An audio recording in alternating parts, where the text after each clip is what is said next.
পারিবারিক অশান্তির জেরে গৃহবধূকে খুন করল প্রাক্তন সেনাকর্মী স্বামী। ব্যারাকপুর মোহনপুর থানার অন্তর্গত মোহনপুর গ্রিন পার্ক এলাকায় গৃহবধূ গীতা বিশ্বাসকে পিটিয়ে খুন করল প্রাক্তন সেনাকর্মী স্বামী সমীর কুমার বিশ্বাস।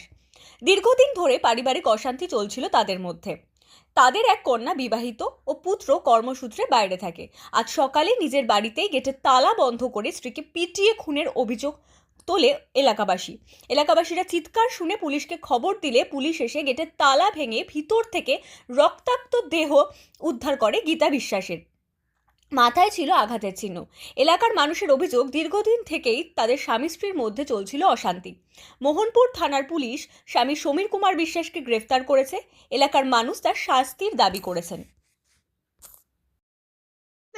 উনাকে মারলেন, ওনার সকালবেলা উনি এলেন, এসে বেধড়ক পিটিয়ে ওকে মেরে ফেললেন। ওই বিশ্বাস দি, ওনার নাম হচ্ছে বিশ্বাস দি, জ্যোতি, ওর নাম কি ভুলে যাচ্ছে, মাসিমা ওনার নাম কি ভুলে যাচ্ছি, গীতা বিশ্বাসকে ওনার হাজবেন্ড মেরে ফেললো। কেউ সব দিকে লক করে ওনাকে মেরেছে, এক্ষুনি মারলো, এক্ষুনি মেরেছে। আর কিছু বলতে চাই না, আমি এক্ষুনি মেরে ফেললাম তরতাজা। এখন ওনার ফাঁসি, আর কি চাইবো? একটা তরতাজা জীবন এক্ষুনি মেরে ফেললো, আমি ফাঁসি চাই ওর। উনি আমাকে মারতে চেষ্টা করে, আমাকেও মারতে চায়। আর ওটা দুশ্মনী, আমরা ওর বউ কথা বলে বলে।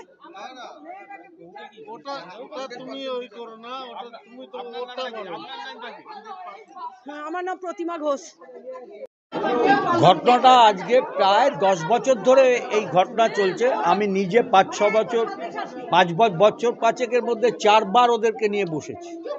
ভদ্রলোককে ডেকে বলেছি, ভদ্রমহিলাকে ডেকে আলাদা করে কথা বলেছি, দুজনকে নিয়ে বসেছি, ওর ছেলে মেয়েদের সাথে কথা বলেছি। আমি ওদেরকে ছেলে মেয়েদের সাজেশান দিয়েছিলাম, তুমি মাকে নিয়ে গিয়ে সোলজার বোর্ডে একটা কমপ্লেন করো। ভদ্রলোক অসভ্যের অসভ্য। ভদ্রলোক এক্স আর্মি ঠিক না, উনি বোধহয় আর্মিতে না, এয়ারফোর্সে ছিল। এয়ারফোর্সে না আর্মিতে, ডিফেন্সে চাকরি করেন।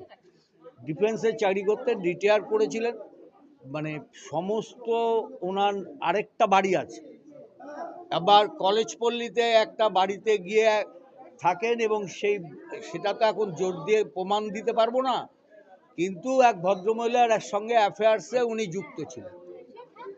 সেই অ্যাফেয়ার্সের জোরে এই ভদ্রমহিলাকে উনি নেগলেক্ট করার যতটা করে, একটা পয়সা দিত না। এই বাড়ি ভাড়ার যে পয়সাটা আমি ওকে বলেছিলাম, বাড়ি ভাড়ার পয়সাটা অন্তত ভদ্রমহিলাকে দিন, সেটা দিয়ে ও খেয়ে পড়ে থাকুক। ও বাড়ির এই অংশ দেবে না, বাড়িতে থাকতে দেবে না, এই বাড়ি উনি নিজের দখলে রাখবে বা বিক্রি করবে, এইটা ছিল ওনার প্ল্যান, এবং ওই ভদ্রমহিলার সাথেই থাকবে। আজকে আমি এই কিছুক্ষণ আগে, মানে মিনিট 10 আগে খবর পেলাম এরকম এসে এখানে অত্যাচার করে তাকে ছুরি বা দিয়ে কিছু দিয়ে মেরেছেন। কেউ প্রত্যক্ষ, কেন সমস্ত দরজা জানলা দেখছেন, দরজাটা ভাঙা, আপনারা নিজেরাই দেখে দেখুন, দরজাটা ভেঙে পুলিশকে ঢুকতে হয়েছে। ওই লোকাল মেয়েরা ভেঙে ভেতরে ঢুকতে হয়েছে, সমস্ত কেউ যাতে না যেতে পারে, দরজা ভেতর দিয়ে তালা দিয়ে ওপরে বসে বেড়ে টেরে মদ খেয়েছে। এইটা হচ্ছে মানে যা লোকাল, একদম খুনের উদ্দেশ্যে, এটা অনেক দিন ধরেই করছে। না, বিষয়টা হচ্ছে সেইটা তো পুলিশ কখনো সেটা পারে না, কেউ আইন হাতে তুলে নিক, পুলিশ কখনো সেটা পারে না। আপনাদের এই যে ধারণা, ভদ্রলোকের পানিশমেন্ট হওয়া উচিত, চরম পানিশমেন্ট হওয়া উচিত, সেইটা আমরা পুলিশকে বলছি।